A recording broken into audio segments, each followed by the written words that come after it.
Police के साथ कब तक आंख में चौली खेलते रहोगे? ये खेल खतरनाक है। होश संभाल कर खतरनाक खेल ही खेले हैं हमने। दूसरा और कोई खेल खेलना ही नहीं आता। न जाने ये किस जन्म का रिश्ता है। तुम दोनों को कुछ होते मैं देख नहीं सकता। तो आप अपना ट्रांसफर क्यों नहीं करवा लेते? ना ही अपनी आंखों से कुछ देखेंगे और ना ही दर्द होगा। तो तुम दोनों ये दुश्मनी नहीं भूलना चाहते? हरगिज नहीं, किसी कीमत पर नहीं। तुम दोनों अगर अपनी ही दुश्मनी में उलझे रहोगे तो भूखमरी के साथ कौन लड़ेगा? महंगाई, आतंकवाद, देशद्रोहियों के साथ कौन लड़ेगा? ये बात रिश्वत की शराब में डूबे हुए अपने महकमे से पूछिए। आए दिन बदलती हुई सरकारों से पूछिए। भ्रष्टाचार की पट्टियां आंखों पर बांधे हुए अपने दूसरे सरकारी महकमों से पूछिए। तुम जैसी गंदी मछलियों ने सारे तालाब को गंदा कर रखा है। माफ कीजिए सर, आप जैसी एक मछली पूरे तालाब को साफ नहीं कर सकती। हमें हमारे हाल पर छोड़ दीजिए। हाँ, सबूत मिले तो बेशक गिरफ्तार कर लीजिए। सुना है करीम 5 वक्त का नमाजी है। इस वक्त की नमाज तो हमारे घर में पढ़ लो। इतनी बात तो हमारी मान सकते हो। मानना ही नहीं, इजाजत के लिए भी शुक्रिया। अरे करीम को वजू के लिए पानी नहीं लाकर दोगे? जब तक इसके बदल जाने का पूरा पूरा सबूत नहीं मिलता, लाश पर भी पानी नहीं डालूंगा इसकी। सुना करीम, बात जानी दुश्मनी से दोस्ती के सबूत पर आ गई। बोलो क्या कहना तुम्हें इसके बारे में? नमाज का वक्त है, कसम खुदा की पहल मेरी तरफ से नहीं होगी। चलो कोई तो रिश्ता कायम हुआ। रिश्तों के बगैर जिंदगी जिंदगी नहीं होती, क्योंकि एक बार जब रिश्ते खो जाते हैं तो वो ढूंढे से भी नहीं मिलते।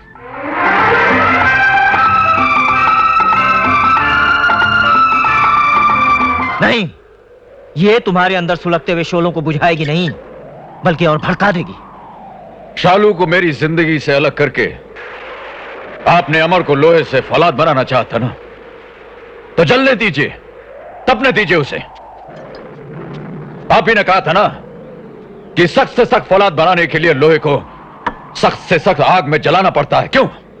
हाँ, वो इस तरह हमसे बिछड़ जाएगी। ये तो तकदीर का दोष है अमर।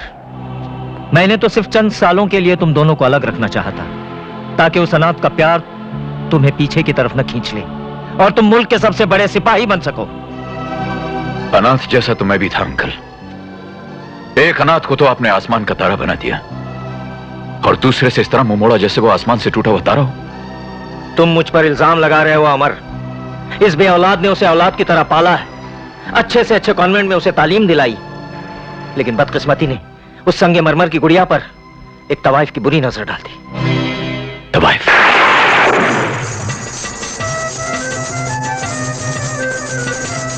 मुझे जाने दीजिए, मैं अमर के बिना नहीं जी सकती। कोठे पर सिर्फ आने के रास्ते होते हैं, जाने का कोई रास्ता नहीं होता चंपा भाई। बरसों ढूंढता रहा मैं, और जब मुझे असलियत का पता चला तो वो तवाइफ एक बार फिर उसे लेकर न जाने कहां गायब हो गई। ये बात आपने आज तक मुझसे छुपा कर क्यों रखी?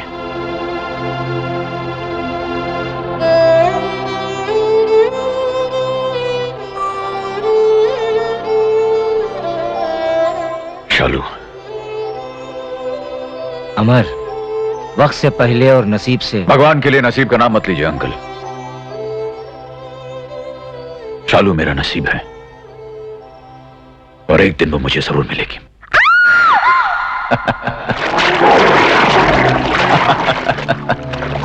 आपकी रिहाई के लिए तो हमने उस उल्टा को भूखे मगरमच्छ के हवाले कर दिया, और आप हैं कि अपनी आंखों को अपने दामन में कैद कर रही हैं। इन्हें आजाद कर दीजिए ताकि आपकी आजादी का जश्न जी भर के देख सकें।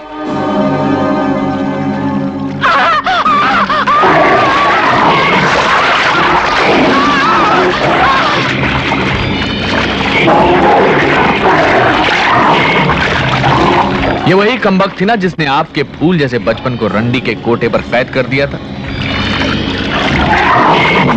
अरे हाँ, याद आया, मरने वाली ने एक दिन आपके बचपन के प्यार का जिक्र किया था।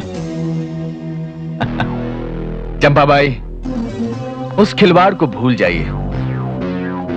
जब आपका साथ उस बदनसीब को रास नहीं आया तो भला जिंदगी उसका क्या साथ देगी? कमबख्त मर गया होगा।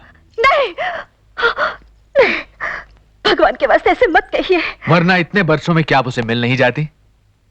और मान लेते हैं कि आप उसको मिल भी जाती तो क्या आप उसे पहचान लेती?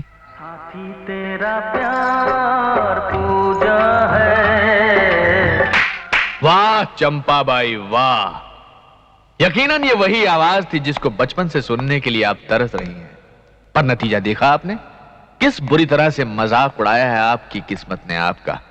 कितने पास आकर वो कितना दूर चला गया, जैसे तकदीर में ना बदा निवाला मुंह में आकर बाहर निकल गया हो। जिस तकदीर को आप मेरा मजाक उड़ाने का नाम दे रहे हैं, मैं उसके ऊपर से बार बार सदके जा रही हूं। जिस मौके पर आकर उसने मुझे आगाह किया है कि सब्र का दामन हाथ से न छूटे। तेरा सनम, तेरा खुदा यही इसी शहर में तेरे आसपास मौजूद है। सोने से भरी थाली को यूं ना ठुकराइए चंपाबाई, कहीं ऐसा ना हो कि न खुदा ही मिले न मिसाले सनम। वाह, कैसे इश्क के जौहरी हैं आप, जो उस गौहर को अब तक ना परख सके। अरे उसकी एक झलक देखने के लिए मैं अपनी तमाम उम्र के वस्ल कुर्बान कर दूं। इसीलिए तो हम आपको 7 दिन की मोहलत दे रहे हैं, लेकिन इस अरसे में ना तो आप बाहर जा सकेंगे और ना ही किसी को ऊपर आने दिया जाएगा। दरवाजा बंद करके मेरे पहरेदार 24 घंटे बाहर बैठे रहेंगे। ब्रिजवान, नहीं! ब्रिजवान, दरवाजा खोलो, दरवाजा खोलो।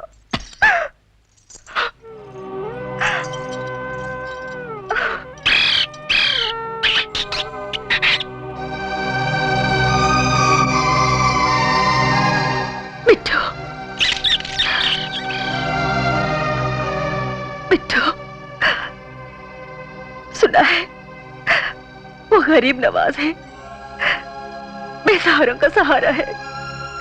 किसी भी मजबूर की पुकार आज तक उसके कानों से टकरा कर वापस नहीं लौटी। तो किसी भी तरह करके मेरी चिट्ठी उस तक पहुंचा दे। मुझे यकीन है वो जरूर आएगा, वो जरूर आएगा।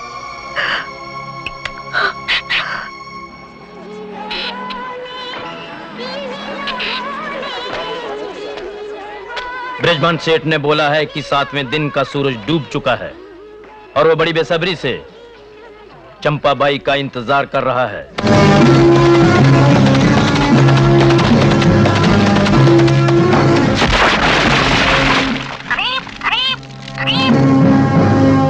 भैया,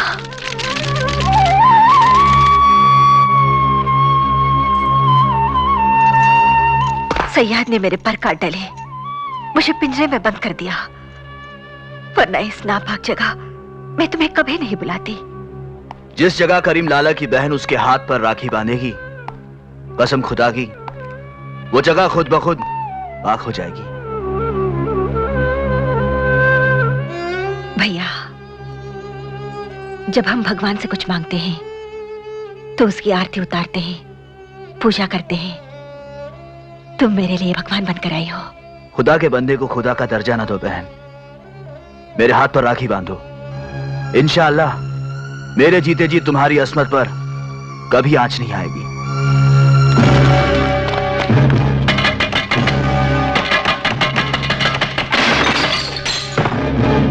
ऐ इंसानों के नाम पे कलंक, ये राखें देख रहे हो?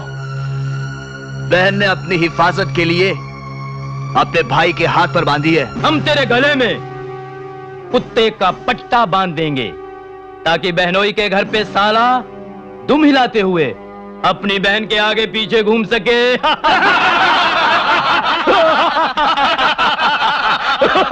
अल्लाहु अकबर, अल्लाहु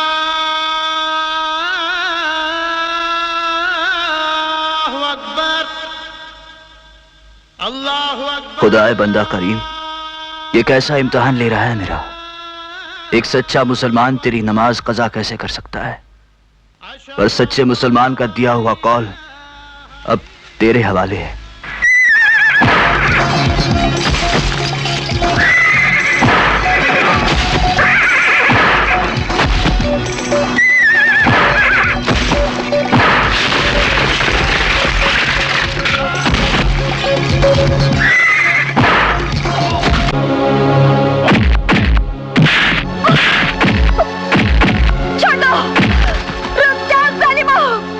मेरे भैया को नमाज पढ़ने की मोहलत तो दे दो, मैं तुम्हारी हर शर्त मानने को तैयार हूँ। अब पछताए क्या होत जब चिड़िया चुग गई खेत। मुजरे के वो बोल याद है ना चंपा बाई, न खुदा ही मिला न विसाले सनम। ले जाओ इसे। भैया, छोड़ दो मुझे।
भैया, चलो बहन, आज के बाद तुम इस नर्क में नहीं रहोगी।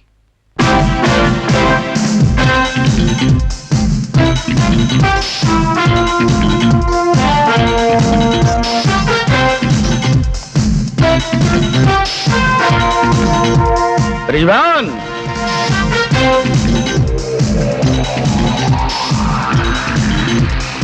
आइए आइए देश बंधु जी, इस खुशी के मौके पर कोई आप जैसा दोस्त आ जाए तो खुशियां दोबाला हो जाती हैं। अरे भाई, आपका तो हर दिन होली और रात दिवाली जैसी होती है, लेकिन ये खुशी की बात जरा खुलकर बताइए कि शादी की बात अपनी समझ में नहीं आई। उस ब्रिजबान ने जिसने आज तक हार का मुंह नहीं देखा, कुछ साल पहले एक लड़की पर दिल हार बैठा। हाँ, मैं नहीं मानता, इसी का सालों इंतजार आपकी आदत नहीं है।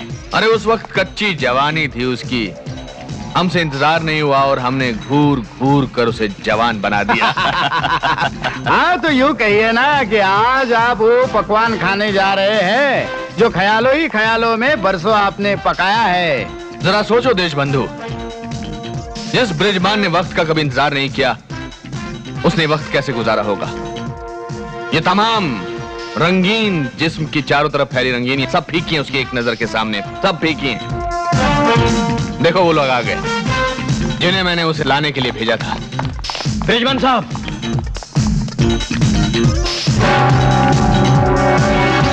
बंद करो ये नाच और चले जाओ यहां से। हमें अकेला छोड़ दो, अकेला छोड़ दो हमें इन लोगों के साथ जो अपने चेहरों पर नाकामयाबी की कहानी लिखवा कर लाए हैं। जो ये नहीं जानते कि ब्रिजभान के कानों को कोई भी बुरी खबर सुनने की आदत नहीं है, फिर भी ये बुरी खबर लेकर आए हैं। चंपाबाई की डोली अगर अपने कंधे पर नहीं ला सकते थे तो उसकी लाश उठाकर अपने कंधे पर क्यों नहीं लाए? बोलो जवाब। करीम लाला ने आपके गुस्से को ललकारा है सर। ये उसके नए आशिक का नाम है क्या? नहीं सरकार, कलाई पर राखी बांधे उसके भाई का नाम है। हम उसकी कलाई पर जंजीरें बांधकर चंपाबाई के सामने कुत्तों से खिंचवाएंगे। सुना है बंबई के मुसलमानों की बहुत बड़ी टोली उसके साथ। हमें उस कट्टर हिंदू का नाम बताओ जिसके पीछे हिंदुओं की बहुत बड़ी टोली हो। अरे हरन, जिसने आज ही मेरा 10 करोड़ का माल चुरा लिया है। एक ने हमसे हमारी महबूबा छीन ली की कोशिश की, दूसरे ने हमारे दोस्त से 10 करोड़ का माल छीन लिया। कसम भगवान की, हम दोनों से उनकी जिंदगियां छीन लेंगे। आप करीम की हस्ती को मिटा देना चाहते हैं ना? वो हो जाएगा। मैं वादा करती हूँ, ये जो काम न कर सके वो मेरी बेटी करेगी। मेरी बेटी करेगी। नहीं सलमा की माँ, ये बहुत बड़ा अपराध होगा, ऐसा मत करो। तुमने हमारी तबीयत खुश कर दी। वो कमसिन करीम इस 2 धारी तलवार का एक भी वार झेल नहीं पाएगा।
I'm sorry. It's okay.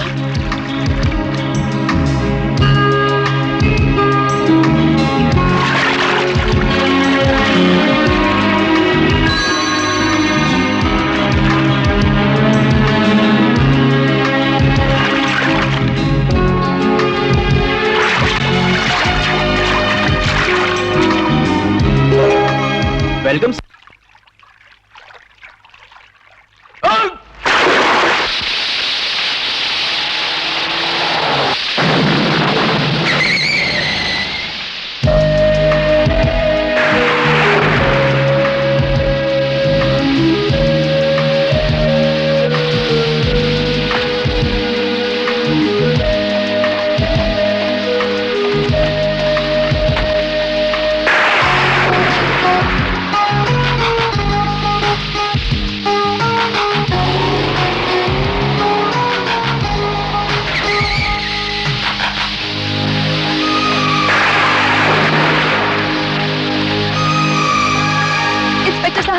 Inspector साहब, इस गाड़ी की डिक्की में लाश है। अगर मैं सरकारी गवाह नहीं बनी तो एक दिन इसके साथ साथ मुझे भी फांसी के फंदे पे लटकना पड़ेगा। लाश? हाँ।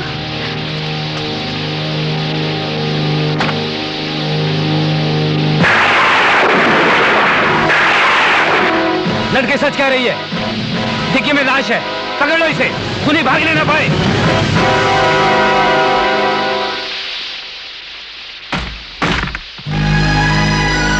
क्या हुआ करीम? तुम अपने होश हवास में नजर नहीं आ रहे हो। मेरी ये हालत आपने बनाई है। आपने। मैंने? उस जलील पर हाथ न उठाने का वादा लिया था आपने। आज मैं वो वादा वापस लेने आया हूं। क्यों? क्या हुआ? क्या किया हरी ने? एक लड़की का सहारा लेकर उसने मौत के इल्जाम में फंसा दिया है मुझे। हरी हरन की जिंदगी में एक लड़की जरूर है, लेकिन वो तो उससे शादी करने जा रहा है। कम से कम उससे वो इतनी गिरी हुई हरकत नहीं करवा सकता। अब आप उसकी तड़पती हुई लाश से सवाल पूछिएगा। रुक जाओ करीम, देखो मैं असलियत का पता लगाता हूं। करीम!